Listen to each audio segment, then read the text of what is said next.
David has run away at the advice and the behest of his great friend Yonatan or Yehonatan, because Yonatan's father, King Shaul, of course, is still attempting to kill him. And that's where chapter 21 begins. Vayakam vayelech v'Yonatan ba'ha'ir. David got up and went his way, and Yonatan, he came, he returned to the city. Vayavo David Noveh el Elimelech HaKohen. And David came to the city of Nov, just like back when Avraham, just grammatically, we had the word Negba, means he went to the Negev. Noveh here means he went to Nov. So Avraham goes to Nov. El Elimelech HaKohen, to the priest Achimelech. David was just with the prophet, with the Navi Shmuel, and now he goes to the Kohen. Now he goes to see the priest. That's what he does at this time. So David is running away, and he goes to the city of Nov, great place to go, to the Kohanim. Vayecherat Achimelech l'krat David. But Achimelech, the Kohen, is terrified to greet David, to meet him. Vayomer lo madua ta levadecha v'ish ein itach. Achimelech senses that there's something strange going on. Why are you all here by yourself? Why is nobody with you? This is David, who at this point is not only the musician and the arms bearer, but remember, he's already been made the captain, the general. He's in charge of thousands of soldiers. He's a person of great renown amongst Israel, and thus Achimelech suspects that there's something strange going on. Vayomer David la'Achimelech HaKohen, HaMelech tzivani davar. He says to Achimelech, the king has ordered me on a mission. Vayomer Elai ish al yeda mu'umat davar she'anochi sholechacha v'yashir tziviticha v'yatanarim yodati el makom ploni almoni. I'm not allowed to tell anybody what I'm doing on this mission. Those were my orders, secret mission. So my troops, I told them to go to place X. Ploni Almoni means something, it's anonymous, John Doe, a place I can't tell you, and I'm going to meet them there. This is going to be a secret attack, something of the sort. V'ata ma yesh tachat yadcha, hamisha lechem tna v'yadi, o hanimsa. And so what do you happen to have here? Do you have any loaves of bread? If you have some of them, can you give me whatever's available? Vayana Kohen David Vayomer ein lechem chol el tachat yadi. And the priest said, I have no ordinary bread, right? Presumably what he's saying is I only have bread, which is truma. And that's what he says, ki im lechem kodesh. I only have bread that is holy, that is consecrated, and that can only therefore be eaten by kohanim, eaten by priests. Yeshem nishmura narim ach meisha.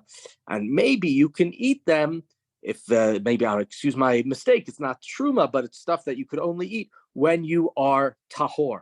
The word here is kodesh, but the word tahor. So if the men are tahor, if they are pure, if they are not involved in sexual activity, then they can eat from it. Vayan David et Kohen vayamar lo ki im isha atzura lanu kitmol sholshom b'tzeiti. Kodesh, he says, David says back, I assure you the women are not with us. And whenever we go on a mission, we make sure that our kalim, that our dishes, that our bowls are purified and are kodesh. And anybody whose vessels are not, we tell them that they have to come and we have to consecrate them, we have to make them kodesh. So it's not a problem that it's bread that's only holy bread, we will be able to eat it. Vayitein lo hakohen kodesh, ki lo haya sham lechem, ki im lechem apanim amusarim lifnei Adonai lashuv lechem chom biyom hilachcho. And so the priest gave him this kodesh, this consecrated bread, because there was nothing else there except the lechem hapanim, the show bread, the bread of display, which had been removed from inside the temple. And it was replaced by warm bread and was taken away. So he gives David this bread. Okay, so David is running away, and you're running away. You're in a desperate situation. You need to get food. And sometimes you need to lie. And of course, that's what David is doing. He's lying in order to get food. It's many lies that he's putting together, but he gets food that's going to support him and allow him to run away. V'sham, continuing Pasuk Chet, verse 8, V'sham ishme avdei Shaul bayom hahu, Netzar lifnei Adonai. But on that day, there was one of the servants of Shaul who had stopped and was in the temple on that day, and his name Ushmo Doeg Ha'adomi Abir Haroim Asher LeShaul, and his name was Doeg. He was an Edomite, and he was the chief herdsman. He was in charge of the Roim, of the shepherds of King Saul. Vayomer David la'Achimelech, v'ein yesh po tachat yadcha chanit o charev, ki gam charbi v'gam kelai lo lakachti v'yadi, ki haya davar hamelech nachutz. And David says back, as David continues, and he says, by the way, do you happen to have any swords or spears? I didn't take my swords. I didn't take my weapons with me. The king's mission was urgent. I had to run right away. I didn't have time to get get my AK-47 or whatever it might be. I had to leave right away, and I don't have. Vayomer HaKohen, and the priest responds to him.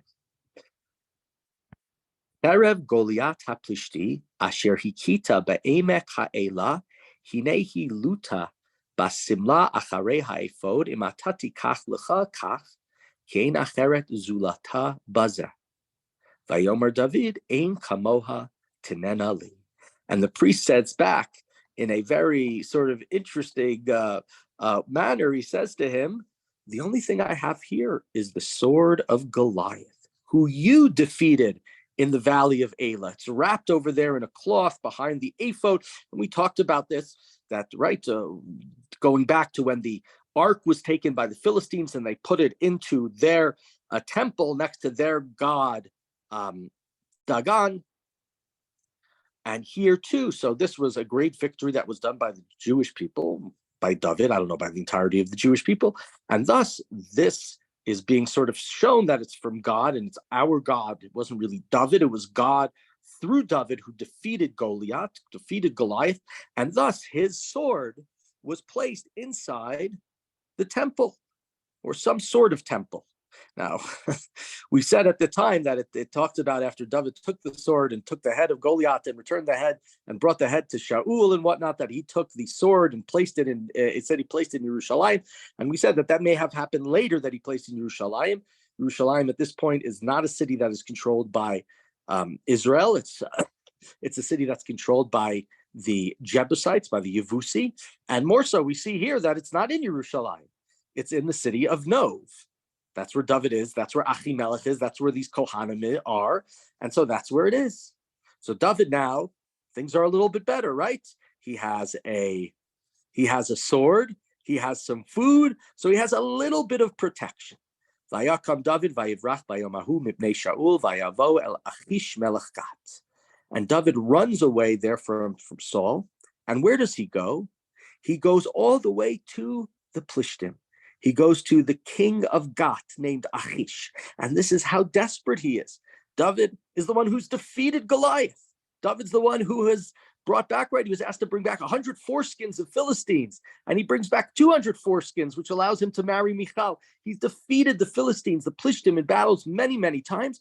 But now he has to run towards them to hide from Shaul. Vayomru avdei Achish elav, halo zed David melech haaretz. And the servants, the courtiers of Achish say, what is David? What is he doing here? David, he's the king of the land. The Plishtim know it already.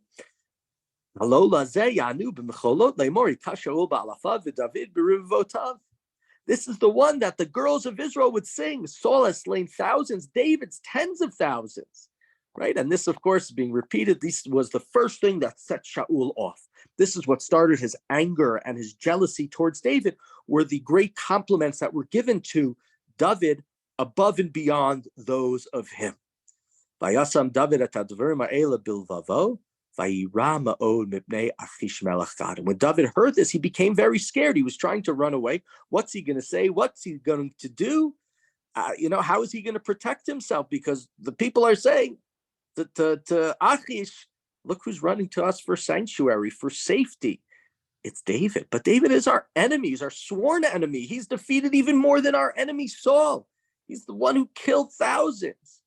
Vayishnu et ta'amo ve'enehem, vayitholel biadam, vayatav al dlatot hashar, vayored riro el zikano.